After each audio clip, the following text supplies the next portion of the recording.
오늘은 마태복음 23장을 묵상하도록 하겠습니다. 23장의 제목은 외식에 대한 책망입니다. 개요, 외식하는 지도자들을 본받지 말라. 외식하는 지도자들에게 임할 화, 예루살렘에 대한 탄식 등의 내용을 기록하고 있습니다. 하나님은 사람을 처음 창조할 때 하나님을 닮게 창조했습니다. 정직하고 진실한 하나님을 닮은 성품으로 창조하여 하나님과 교제하며 행복한 삶을 누리도록 만들었습니다. 그런데 사탄의 거짓말에 속아서 범죄함으로 말미암아 아담의 모든 후손들은 다 죄인이 되고 거짓된 존재로 변질되었습니다. 마귀는 거짓말 장애인데 이 마귀의 성품을 담게 된 것입니다. 로마서 3장 4절에 보면 사람은 다 거짓되되 하나님은 참되시다고 말씀하고 있습니다. 그런데 예수님께서 사탄의 거짓말에 속아서 멸망하는 사람을 구원하러 오셨습니다. 예수님은 정직하시고 진리 자체이십니다. 사람이 사탄의 거짓에 속아서 다 멸망하기 때문에 거기서 우리를 구원하러 오신 것입니다. 마태복음 22장 16절에 보면 예수님은 참이시고, 요한복음 14장 6절에 보면 진리고 길이라고 말씀하고 있습니다. 성령께서는 진리의 영이십니다. 성령은 진리이신 예수님을 알게 하고 믿고 또 받아들이도록 우리를 도와주십니다. 그런데 이 지상에 교회를 세우셔서 교회를 통해서 이 모든 일을 하십니다. 교회는 하나님 아버지 집이고 예수님의 몸이고 성령의 전입니다. 성경의 모든 말씀은 바로 교회에 주신 말씀입니다. 말씀은 바로 하나님의 사랑의 편지입니다. 이 말씀을 바로 깨달을 때 우리가 하나님의 모든 은혜와 복을 받고 다시금 하나님과 새로운 교제가 회복되는 것입니다. 내용 요약. 23장의 중심은 화 있을진저 외식하는 서기관들과 바리새인들이여 하고 7번이나 저주하신 데 있습니다. 누가 왜 이처럼 주님을 진노하시게 했는가? 이는 지도자들의 책임이 얼마나 막중하며 지도자가 잘못되었을 때 그 해독이 얼마나 비참한 결과를 가져오게 되는가를 적나라하게 폭로하시는 내용입니다. 이는 모든 시대에 세움받은 모든 지도자들에게 적용되는 것입니다. 주님은 예루살렘에 입성하셔서 대제사장들과 서기관, 장로, 바리새인들, 사두개인들, 율법사 등과 논쟁을 하셨습니다. 23장은 무리와 제자들에게 하신 말씀인데 지도자들의 잘못을 폭로하시는 내용입니다.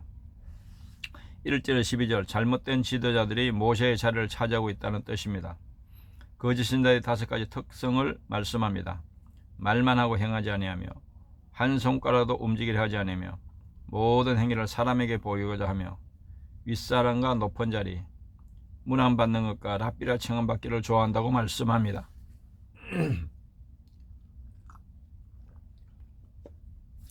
교회 안에 특권층이나 격업의식이 있어서는 아니 된다는 경계입니다. 우리는 오직 주님 한 분뿐이시고 우리는 모두 지체요 같은 형제들이라는 말씀입니다. 섬기는 마음, 자기를 낮추는 자세, 이것이 참 목회자의 특성이고 크고자 하는 자, 자기를 높이는 자는 바리새인주의적인 특성이라는 것입니다. 13절에서 33절 주님의 거룩하신 분노는 7번이나 화를 말씀하고 있습니다. 팔복의 사랑과는 반대되는 사람입니다.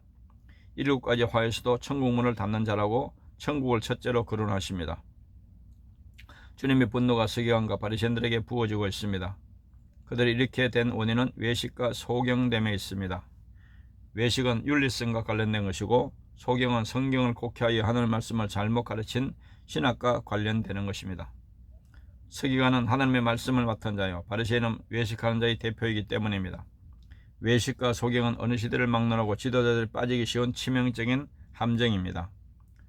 첫 번째 화는 천국문을 닫았다고 책망합니다. 설교자는 지식의 열쇠를 맡은 자입니다. 이 열쇠로 성경을 복음적으로 바르게 해석해서 전해주면 천국문을 열어주는 것이요 만일 곡해하면 사람들 앞에서 천국문을 닫는 것이 되는 것입니다. 천국문을 열어주는 설교란 복음적인 설교입니다. 설교의 중심을 복음에 두지 않는다면 자신도 모르는 사이에 성도들 앞에서 천국 문을 닫는 결과가 된다는 것입니다. 주님은 십자가를 통해서 천국 문을 열어주셨습니다. 두 번째는 외식하는 서기관들과 바리새인들에게 지옥 자식이 되게 하는도다 하고 책망하십니다. 세 번째와는 소경된 인도자에게 책망하십니다. 네 번째와는 더 중한 정의와 긍휼과 믿음은 버렸도다 하고 책망하십니다. 다섯 번째와는 탐욕과 방탕으로 가득한 것을 책망하십니다. 일곱째와는 외식하는 서기관들과 바리새인들에게 해칠한 무덤을 쌓는 자들에게 책망하십니다. 결론은 지옥의 판결을 피할 수 없다는 것입니다. 34절 39절 하나님이 아들을 죽인 독사의 자식들은 주님께서 보내신 복음 전도자들을 핍박하게 될 것을 가리킵니다. 그들은 이것이 얼마나 비극적인 화인 줄도 모르고 하나님의 아들을 십자가에 못을 박으면서도 그 피를 우리와 우리 자손에게 돌릴지어다 하고 말했고 그대로 그들에게 돌아가고 만 것입니다. 예루살렘이 멸망당하게 되는 원인 즉 지도자들의 책임을 말씀하시고 그 결과로 멸망당할 예루살렘에 대해서 탄식하십니다. 이것이 지도자의 외식과 소경됨이 초래하게 될 가공스러운 결과입니다. 적용과 나눔 1. 외식과 형식적인 신앙생활은 영원한 멸망으로 인도함을 명심해야 합니다. 2. 거짓 선자와 참된 종을 분별하는 영적 분별력을 말씀을 통해서 가져야 합니다. 3. 표면적인 겉모습에 속지 말고 내면적인 복음 진리를 확실히 깨닫고 믿어야 합니다. 교회 다닌다고 구원받는 것이 아닙니다. 예수 그리스도의 복음을 정확히 알고 믿어야 구원받게 되는 것입니다. 오늘은 여기까지 묵상하도록 하겠습니다. 감사합니다.